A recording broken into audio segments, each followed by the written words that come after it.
Assalamualaikum warahmatullahi wabarakatuh. Kembali lagi dengan saya Akmira Zaina Zaira dengan Dr. Gina, spesialis anak Magister Manajemen. Gimana dok kabarnya?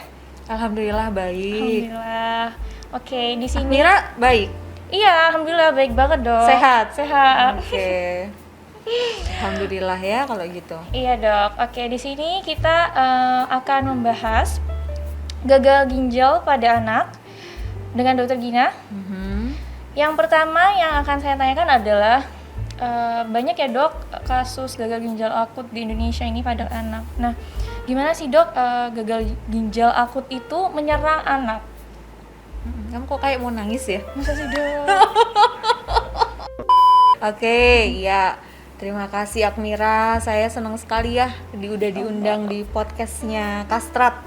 Oke, jadi memang sekarang kasus yang sedang ramai diperbincangkan dan memang kasusnya sangat banyak sekali di Indonesia tentang gagal ginjal akut pada anak atau dalam bahasa Inggrisnya adalah acute kidney injury.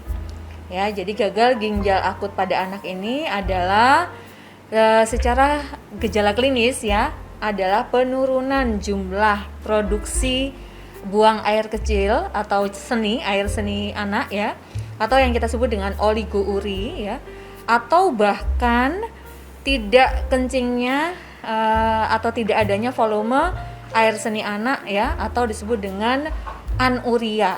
Nah, berapa lama itu berlangsung? Ya, rata-rata itu paling tidak dia 6 sampai 8 jam.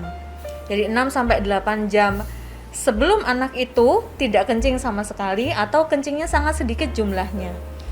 Apakah ini berlangsung langsung atau tiba-tiba tidak kencing? Tidak. Biasanya anak akan mengalami keluhan yang sederhana yang biasa ditemukan pada anak-anak. Apa contohnya? Misalnya ada demam, kemudian mual muntah ya, ada batuk pilek ringan, bahkan ada diare. Ya, ini adalah gejala-gejala yang biasa terjadi pada anak-anak. Hanya saja yang menjadi kekhawatiran ketika diikuti dengan produksi air seni yang berkurang jumlahnya. Jadi pampersnya kering yang biasanya dalam satu hari bisa berganti 6 sampai 7 kali ya. Ini kok cuman 2 kali ya, 3 kali dalam 6 jam itu kok masih tipis pampersnya, atau anaknya juga kok enggak kencing sama sekali ya, kelihatan sekali. Jadi itu adalah gangguan ginjal akut pada anak. Ya, dari gejala klinisnya dan juga dari penyebab awalnya. Begitu. Kemudian di Indonesia ini memang sebetulnya kalau kita bicara dunia ya, jadi histori awal itu ada gangguan ginjal akut pada anak ya di luar Indonesia, yaitu di Gambia awalnya ya. Kemudian setelah dilakukan penelitian, ternyata ada komponen-komponen obat yang terkandung di dalam obat sirup yang dikonsumsi pada anak-anak yang terkena gangguan ginjal akut pada anak. Nah, di Indonesia sendiri kapan ini mulai ditemukan? Jadi dia mulai ditemukan kurang lebih bulan Agustus. Ini terjadi lonjakan tajam. Ya, langsung 35 anak waktu itu. Terus makin lama jumlahnya ini makin banyak. Dan di akhir Oktober kemarin mencatat sampai 455 dengan angka kematian anak 143. Ya, jadi sampai akhir Oktober banyak sekali seperti itu. Prosesnya cukup panjang ya.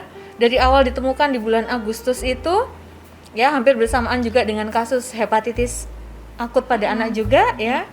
Nah, sampai kemudian ditemukan adanya campuran kandungan yang ada di dalam obat yang dikonsumsi. Ya, kalau misalnya gangguan ginjal akut pada anak sendiri itu dari gejala klinis, kemudian dari riwayat apa saja sih yang bisa dibilang gangguan ginjal akut pada anak. Kalau sudah ada jumlah kencing yang sedikit atau bahkan tidak kencing sama sekali dalam 6 sampai 8 jam dan akhirnya dilakukan pemeriksaan fungsi ginjal ya, yaitu serum kreatinin dan bun ya, ureumnya, maka ini ada peningkatan. Jadi serum kreatinnya biasanya naik. Nah, ini adalah yang disebut dengan gagal ginjal akut pada anak. Nah, kalau sudah ketahuan dari situ, nanti akan ada pemeriksaan-pemeriksaan lain yang perlu dilakukan, dan biasa anak-anak ini akan masuk ke dalam intensive care unit ya, atau ICU pada anak.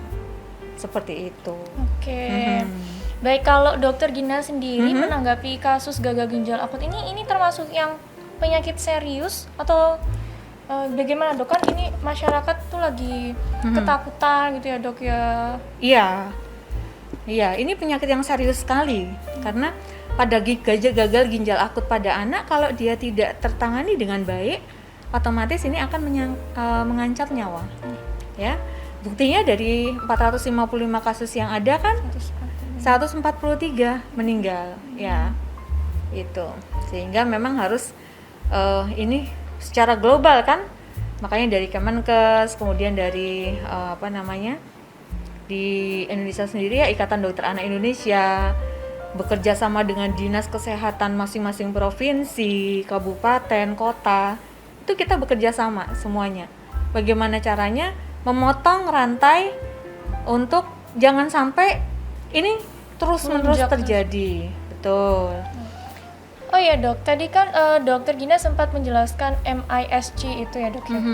Itu apa sih Dok? MISC itu sebenarnya kan orang awam itu belum sempat tahu ya dan mengerti Dok. Bisa Dokter Gina jelaskan? Ya, jadi MISC sendiri adalah Multisystem Inflammatory Syndrome in Children. Jadi ini adalah sindroma klinis ya, gejala klinis yang mengenai anak-anak. Siapa yang beresiko? Anak-anak yang pernah terkena COVID-19. Anak-anak yang terkena COVID-19 itu belum tentu menunjukkan gejala yang parah. Dia biasanya gejalanya itu ringan, batuk pilek biasa gitu, karena mereka kan juga antibodinya itu walaupun belum sempurna tapi heboh. Ya, jadi nah pada 4 minggu atau 6 minggu setelah terkena infeksi COVID-19 ya, bisa muncul yang disebut dengan MISC ini tadi, Multisystem Inflammatory Syndrome in Children. Apa gejalanya? Dia bisa demam lagi. Kemudian dia batuk diare. Biasanya yang paling banyak ya, diare, muntah, mata merah, dan ada ruam-ruam merah-merah di tubuh. Nah, itu merupakan gejala MISC setelah dia terkena atau terpapar COVID-19. Nah, apabila kondisi ini tidak ditangani dengan baik, maka itu akan memburuk. Memburuknya kemana? Tadi kan disebut adalah multisistem. Jadi awalnya yang mungkin terkena pada organ-organ misalnya saluran pencernaan, dia karena ada diare, ada muntah ya. Kemudian dia kulit misalnya ya. Nah, tapi bisa kemana-mana. Salah satunya ya sistemik seluruh tubuh ya. Salah satunya adalah bisa ke ginjal itu tadi. Makanya bisa jadi gagal ginjal akut pada anak ini infeksi primernya atau penyebab pertamanya adalah anak-anak yang dulunya pernah kena COVID ya, kemudian dia muncul multisystem inflammatory syndrome di children. Nah, itu. Begitu guys, ternyata MISC. Betul. Jadi antibodi COVID-nya ada. Gini Dok, kan sebagai masyarakat, terus banyak orang tua juga kan harus mewaspadai ya Dok ya. Nah, gimana sih Dok cara mencegah gagal ginjal akut itu sendiri pada anak? Oke, pada anak. Jadi begini, ketika memiliki anak ya, yang dikatakan anak adalah sebelum usia 18 tahun. Jadi 18 tahun ini adalah masih dibilang anak ya. Nah, gagal ginjal akut terjadi pada kapan? Nah, ini bisa mulai terjadi pada usia anak masih kecil pun sampai 18 tahun. Tetapi range yang paling banyak ditemukan adalah 6 sampai 18 tahun. Hanya saja ketika ditemukan di bawah itu mungkin bisa jauh lebih parah. Begitu. Apa yang harus diwaspadai? 1, pastikan kecukupan cairan pada anak. Begitu ya. Jadi misalnya nih, kisaran anak 1 sampai 5 tahun ya. Itu paling tidak dalam 1 hari dia bisa tercukupi cairannya kurang lebih 1 liter sampai 1,5 liter ya. Jadi bisa diatur, misalnya tiap 3 jam berikan sekitar 150 ml ya, entah itu air ataupun susu ataupun misalnya kuah sayuran ya. Jadi harus tercukupi tiap 3 jam. Yang kedua apa? Yang kedua adalah selalu memantau kencing. Ya. Kapan memantau kencingnya? Jangan menunggu 6 jam sampai 8 jam yang tadi saya bilang. 3 jam. Jadi pada umumnya ketika kita sudah cukup cairan ya, dalam waktu 2,5 jam ke depan, maka kandung kemih kita tuh akan penuh. Dan secara refleks itu harus, karena kalau penuh kan pasti ada rangsangan ingin buang air seni ya, atau buang air kecil. Nah, dalam 3 jam setelah dia diberikan cairan atau minuman ya, susu, air putih misalnya seperti itu dia harus dipantau kencingnya, buang air seninya. Kalau misalnya dalam 3 jam kok nggak kencing ya, berikan lagi 1 kali kecukupan untuk minum, misalnya 150 ml atau 200 ml ya. Dipantau lagi, belum kencing lagi, 1 jam kemudian berikan lagi sampai kencing dulu. Nah, ketika sudah kencing, baru akhirnya dievaluasinya tiap 3 jam. Jadi untuk memastikan anak ini jangan sampai kena gagal ginjal akut, seperti apa sih tesnya? Berikan cairan dulu. Kencing nggak? Loh kok nggak kencing? 1 jam kemudian berikan lagi, loh kok nggak kencing lagi? Nah, ini kalau sudah ada dalam 3 jam diberikan cairan nggak kencing-kencing, atau kencingnya hanya sedikit ya, buang air kecilnya, itu harus langsung dibawa ke UGD. Begitu. Oke, Dok.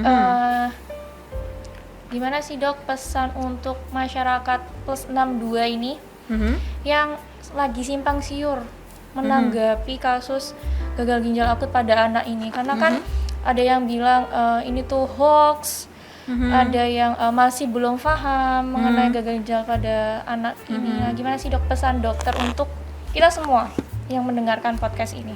Baik. Kalau dibilang hoax tentang gagal ginjal akut, nyatanya kasusnya banyak. Dan nyatanya yang meninggal juga banyak karena gagal ginjal akut pada anak. Jadi ini bukan hoax ya. Kalau misalnya ada suatu kabar berita, kemarin kan memang ditengarai ya, dan diteliti kandungan pelarut dari komposisi obat, yaitu etilen glikol dan dietilen glikol, yang dicurigai menyebabkan gagal ginjal akut pada anak atau gangguan ginjal akut pada anak. Nah, akhirnya kan obat sirup sempat ditarik dari peredaran ya. Iya dong. Oke, jadi dia itu ditarik dari peredaran. Kemudian itu mulai Agustus ya, sudah banyak. Mulai 10 September ya, itu akhirnya ada alur dari Kemenkes berkoordinasi dengan IDAI untuk sosialisasi alur deteksi dan terapinya juga gagal ginjal akut. Mulai September sampai Oktober 18 Oktober. Nah, ini ternyata nggak cuman semata-mata kandungan yang ada di dalam obat, tetapi dicurigai adanya keterkaitan dengan infeksi dan dampak post COVID-19. Begitu, jadi ceritanya begitu. Jadi ini ada kaitannya dengan itu, sehingga kemudian akhirnya dalam jangka waktu September sampai Oktober itu dilakukan penelitian pendekatannya untuk mendeteksi virus atau bakteri. Mosok ya semuanya itu kemudian gara-gara kandungan obat kok langsung mengalami gagal ginjal akut. Jadi akhirnya diteliti ya. Nah, kemudian tapi tetap pemerintah melakukan eliminasi yang mengandung etilen glikol dan dietilen glikol. Nah, di Oktober kemarin sudah dirilis oleh WHO. Ini obat apa saja yang terkontaminasi di Gambia. Kemudian di Indonesia Badan BPOM pun akhirnya melakukan penelitian ya, dan ada beberapa memang kandungan yang melebihi batas dicoret. Ditariklah semua obat-obatan itu, terutama yang sirup ya. Nah, akhirnya 18 Oktober kemarin, nah itu baru menghentikan penggunaan obat sirup. Ya, obat sirup di semua dinas kesehatan, pelayanan kesehatan, ya organisasi profesi kesehatan. Jadi lakukan penyetopan. Oh, jangan dulu deh, jangan pakai. Kemudian dari update yang terbaru ya, kemarin kebetulan ya, setelah BPOM udah di stop semua, pertengahan Oktober, 20 Oktober BPOM mengeluarkan obat-obat mana nih yang mengandung cemaran. Ya, akhirnya Kemenkes bekerjasama dengan Singapura waktu itu. Ada untuk antidotnya itu adalah penawar lah ibaratnya supaya tidak terjadi lebih parah. Begitu. Nah, kemarin setelah dilakukan penelitian lebih lanjut ya, bahwa dari pasien-pasien yang mengalami gagal ginjal akut diteliti ya, ini ternyata ada bukti bahwa ada hiperinflamasi dan hiperkoagulasi, terutama untuk kasus yang di Surabaya. Sedangkan kasus yang di Jakarta ada enzim kardiak yang tinggi. Ya, apa penyebabnya? MISC. Ya, jadi ini adanya infeksi ya yang menyeluruh pada anak ini karena sesuatu infeksi virus lain ini. Ya, itu yang pertama. Yang kedua, ada bukti high anion gap atau high osmolar gap ya, dan kristal ya. Terutama untuk kasus Jakarta itu ada intoksikasi ya, yang seperti bentukan DEG, diethylene glycolnya ya. Jadi apa? Awalnya ini ada penyebab primer yang berupa infeksi virus ya, karena antibodi COVID-nya positif. Baru kemudian ada intoksikasi diethylene glycol yang sekunder. Jadi tidak bekerja sendirian, tidak kok karena sirup aja, ini bukan, tetapi karena ada infeksi itu. Nah, tata laksananya gimana? Tata laksananya komprehensif, apalagi yang sudah masuk ke dalam ICU. Jadi MISC-nya ini perlu diselesaikan. Kemudian penyelesaian untuk intoksikasi diethylene glycol pun juga diselesaikan. Begitu. Dan dari update yang terbaru ya, bahwa memang vaksinasi COVID untuk anak di bawah 6 tahun itu sudah mulai perlu dilakukan di Indonesia untuk menurunkan keparahan infeksi COVID-19 ini. Ya. Dan MISC pada anak kelompok ini. Gitu. Oke, jadi teman-teman kita tuh jangan kemakan hoax ya. Alhamdulillah ini Dokter Gina sudah menjelaskan dengan sangat jelas, dan terima kasih Dok udah mau jelasin sepanjang ini kepada kita semua yang sempat gopo sendiri ya. Terus juga orang tua semoga dengan mendengarkan podcast dari Dokter Gina ini bisa lebih paham lagi. Ya, oke dokter, untuk menutup Kastrat Berbicara ini ada closing statement nggak dok buat kita semua? Ya, jadi mengenai gagal ginjal akut pada anak di Indonesia atau disebut juga dengan acute kidney injury di Indonesia, ini masih terus diteliti penyebab primernya apa.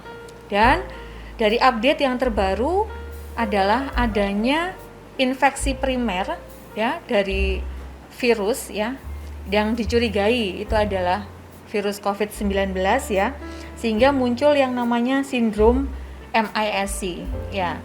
Jadi ada gangguan di seluruh tubuh ya, terutama yang diserang di anak-anak ini adalah bagian ginjal ya, yang paling parah. Pada yang bagian yang tidak parahnya ya, awalnya mereka mengalami infeksi biasa, yang biasa sakit biasa ya yang anak-anak alami. Betul. Nah, yang kedua ada tambahan selain infeksi primer tadi adalah infeksi sekunder dari intoksikasi kandungan diethylene glycol dan ethylene glycol. Ya, jadi memang jangan khawatir dalam artian berlebihan, tetapi tidak boleh juga menyebarkan berita hoax.